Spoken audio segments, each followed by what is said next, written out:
Everyone, कैसे हैं आप सभी। और अब विज्ञान का पेपर बचा हुआ है। विज्ञान के बाद लास्ट पेपर संस्कृत का बचा है, तो विज्ञान की तैयारी करते हैं। आप लोग ध्यान से ज़रूर देखिएगा, पूरा ये मॉडल पेपर है और आखिरी तक ज़रूर देखिए क्योंकि इसके उत्तर यहाँ लिखा हुआ है, आप इसको समझ लीजिए। सबसे पहला प्रश्न है, मनुष्य की श्रव्य सीमा होती है। इसका आंसर है 20 से 20,000 हर्ट्ज। निम्नांकित में से विद्युत का सुचालक नहीं है, तो आसुत जल जो है विद्युत का सुचालक नहीं होता। सौर सेल के ऊर्जा परिवर्तक बने होते हैं, सिलिकॉन के बने होते हैं जो सौर सेल लगे होते हैं उसमें। मलेरिया के रोगाणु का वाहक है मादा एनाफिलीज मच्छर। इसमें जो है ना, इसके लार में होते हैं प्लाज्मोडियम नाम का प्रोटोजोआ, जो शरीर में जा कर के लार के द्वारा खून में जा कर के मलेरिया रोग उत्पन्न कर देता है। निम्नलिखित में कौन सा नर हार्मोन है? टेस्टोस्टेरोन जो है नर हार्मोन है। पेट है एक प्रकार का, पेट क्या है? एक प्रकार का पॉलिस्टर है। अगला देखते हैं, रिक्त स्थानों की पूर्ति करना है। जर्मन सिल्वर मुख्य घटक है जिंक और निकेल का। आप लोग लिख देंगे, हिंदी में लिखेंगे तब बनेगा। और कोशिका का नियंत्रक कक्ष है, आप लोग को पता है, केंद्रक। सौर सेल में सौर ऊर्जा जो है विद्युत ऊर्जा में रूपांतरित होती है। घरों में मुख्यतः जीवाश्म ईंधन का उपयोग करते हैं ना। ये हो गया। उचित संबंध जोड़ों को देखिए, आप आंसर को इधर लिखना है ना, मैं तो ऐसे ही बस टिक कर देती हूँ। ये आप लिखेंगे, सोलर कुकर सौर ऊर्जा, इजी है ये। चमगादड़ का 70,000 हर्ट्ज है। जीवाणु जनित रोग टाइफाइड कृषि मित्र है केचुआ। ओजोन परत क्या है, इसका महत्व लिखिए। देखिए, जब आप पृथ्वी की सतह से 16 से 23 किलोमीटर की ऊंचाई पर जाते हैं तो परत पाई जाती है, ये ओजोन परत है।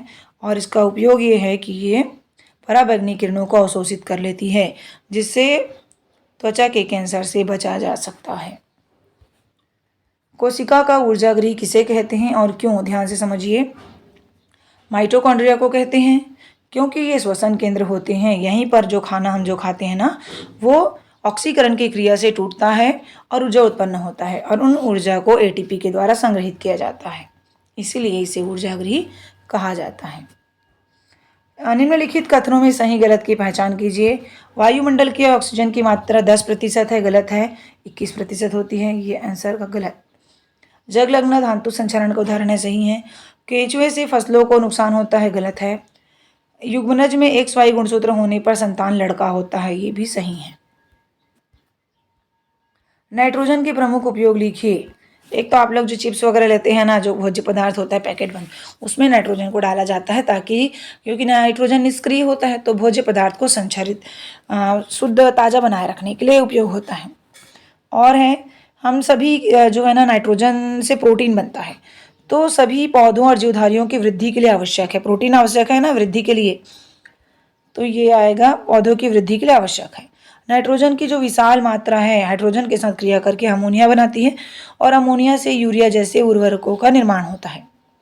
तो आप लिख लेंगे, है ना। विद्युत लैंप में भी भरने के काम आते हैं, खाद्य पदार्थ को ताज़ा करने के काम आते हैं। इसमें अथवा में दिया था अम्ल वर्षा क्या है, यह हमारे लिए किस प्रकार हानिकारक है।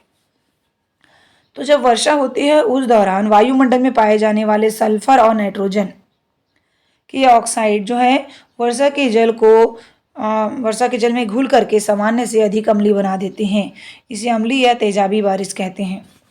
ये बहुत ही हानिकारक है क्योंकि जब ये पौधों में पड़ते हैं तो पत्ते पीले पड़ जाते हैं और नष्ट हो जाते हैं, और मिट्टी को भी और जंगलों को भी नुकसान करते हैं। और ये जब पानी में जाते हैं तो मछलियाँ भी, बहुत सारी प्रजाति जो है नष्ट हो जाती है, और मानवीय स्वास्थ्य के लिए भी हानिकारक है। इसके अलावा जो हमारे स्मारक हैं, मूर्ति है, भवन है, वो भी खराब होने लगते हैं, जैसे आगरा स्थित ताजमहल का क्षरण होना। अब देखते हैं, मोमबत्ती की ज्वाला के मुख्य भाग कौन है? सचित्र, आप लोग चित्र बना लीजिएगा, है ना। मोमबत्ती का इस प्रकार से चित्र बना करके बताएंगे अच्छे से। भीतरी क्षेत्र जो है ना ठंडा होता है क्योंकि इसमें दहन नहीं होता, अंदर तक ऑक्सीजन नहीं पहुंच पाता है। मध्य क्षेत्र चमकीला, दीप्त और आंशिक, पूरा दहन नहीं होता, पूरा ऑक्सीजन नहीं पहुंच। सबसे जो गर्म क्षेत्र है जहाँ पूर्ण दहन होता है वो है बाहरी क्षेत्र, हल्का नीला क्षेत्र। इसमें अथवा है। कार्बन डाइऑक्साइड बनाने की विधि का सचित्र समझाइए। इसका चित्र आप लोग बना लीजिएगा, और इसका सिंपल है। एक परख नली लेते हैं, आप लोग करके देखे भी होंगे। इसमें नींबू का रस व धोने का सोडा डालते हैं, इसमें कारक लगा देते हैं। निकास नली द्वारा दूसरा सिरा जार में लगा देते हैं। कपड़े धोने का सोडा व नींबू की रस अभिक्रिया करके कार्बन डाइऑक्साइड गैस प्राप्त होती है। आप लोग घर में भी करके देख सकते हैं, इसको बहुत सरल है ये। नींबू का रस और इसमें जब सोडा डालेंगे निरमा, तो देखना एकदम झाग झाग कुछ गैस बनती है, वो कार्बन डाइऑक्साइड गैस। उसी गैस को आप जो है कार के लगा करके संग्रहित करके रख सकते हैं।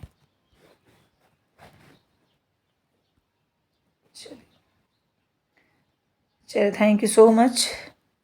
अगला प्रश्न एक और बचा है, मुझे लगा कि अंतिम हो गया है। किशोरावस्था के प्रमुख लक्षण कौन कौन से हैं?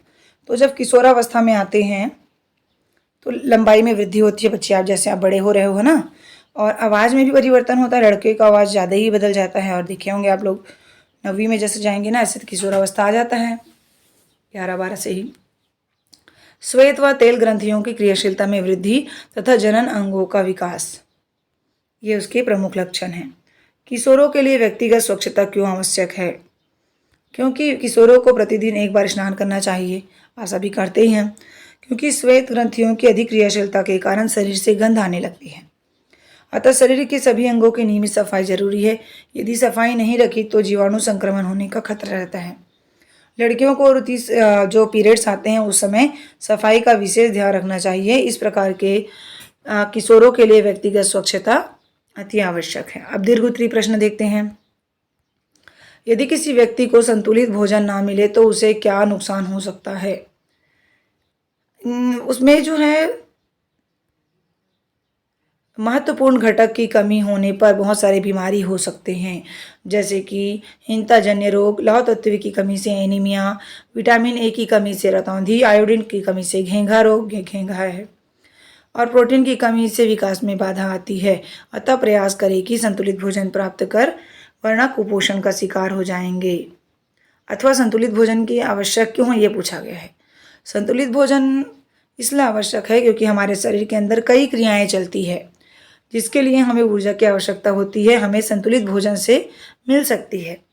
संतुलित भोजन से शरीर के नए भाग बनते हैं, जिससे बच्चों का शरीर लगातार बढ़ता रहता है। यदि संतुलित भोजन नहीं होगा तो शरीर की बढ़ोतरी ठीक से नहीं होगी। हमारे शरीर के भागों में लगातार टूट फूट होती रहती है। इस टूट फूट की मरम्मत के लिए संतुलित भोजन की आवश्यकता होती है। अगला है, विटामिन और लवण भी संतुलित भोजन के भाग होते हैं, हमें कई प्रकार के रोगों से बचाती है। आगे देखते हैं 16वां प्रश्न। जल विद्युत अपघटन कैसे उत्पन्न की जाती है? छत्तीसगढ़ में किन परियोजनाओं से विद्युत उत्पादन हो रहा है? बड़ा प्रश्न है, तो आप क्षेत्र भी बना सकते हैं। आप लोग देखे होंगे, गंगरेल बांध गए होंगे तो, कि बांधों में एकत्रित जल को तेजी से बहाया जाता है।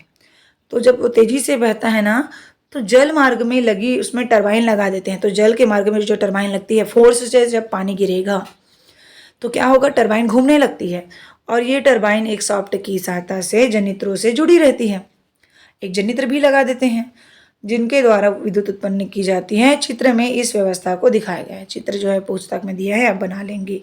और कौन कौन सी परियोजना है हमारे यहाँ, जैसे गंगरेल बांध परियोजना मैंने जिक्र किया, और एक है हंसदेव भांगो परियोजना। अगला है, इसमें अथवा के रूप में दिया हुआ है, अथवा बायोगैस क्या है, उसके उत्पादन की प्रक्रिया लिखिए। वनस्पति एवं मृत जीव जंतुओं के सड़ने से प्राप्त होने वाली गैसों के मिश्रण को बायोगैस कहते हैं। बहुत से क्षेत्रों में गोबर से गैसीय ईंधन तैयार किया जाता है। तो कैसे तैयार करते हैं? गोबर को ना पानी में घोल लेते हैं और एक गड्ढे में डाला जाता है, जो बनाया जाता है गोबर गैस के लिए।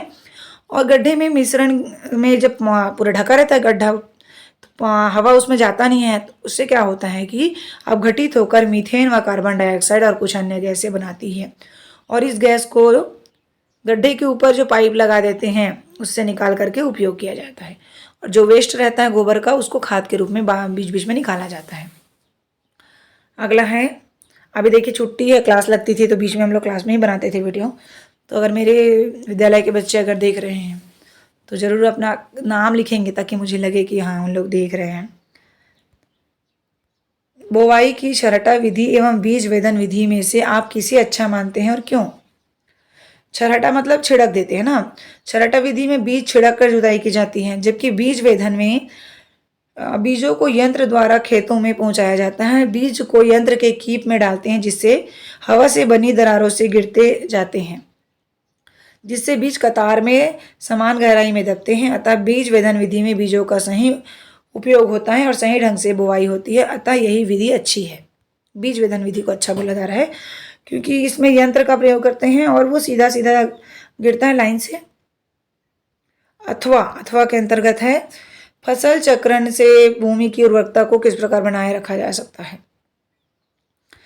फसल चक्रण का मतलब है कि फसल को ना बार एक ही मतलब फसल को बदल बदल कर बोना, ये फसल चक्रण है। क्योंकि जब एक ही फसल को बार बार बोने से भूमि की उपजाऊ शक्ति कम हो जाती है, एक ही प्रकार के पोषक तत्वों की कमी हो जाती है। तो इस भूमि के उपजाऊपन को बनाए रखने के लिए फसलों को अदल बदल कर बोया जाता है। इसे फसल चक्र कहते हैं। जैसे कि चावल धान बो दिए, धान के बाद में फिर उड़द बोते हैं और वो लाखड़ी बो देते हैं, उसी में मसूर बो देते हैं, फिर चावल बोते हैं। तो अदल बदल कर बोना। अनाज की फसलों के बाद दलहन की फसलें बोई जाती है, दाल वाली फसलें, जिससे मिट्टी में नाइट्रोजन तत्व की उपलब्धता बनी रहती है। मिट्टी में पोषक तत्व की कमी को पूरा करने का पर्याप्त समय भी मिलता है। इससे मिट्टी की उर्वरा शक्ति बनी रहती है। थैंक यू सो मच बच्चों, आप अच्छे से तैयारी कीजिए। बिल्कुल ये आपके प्रयास आवासीय विद्यालय की तैयारी में भी काम आएगा। ये सारे प्रश्न जो हैं विज्ञान के तो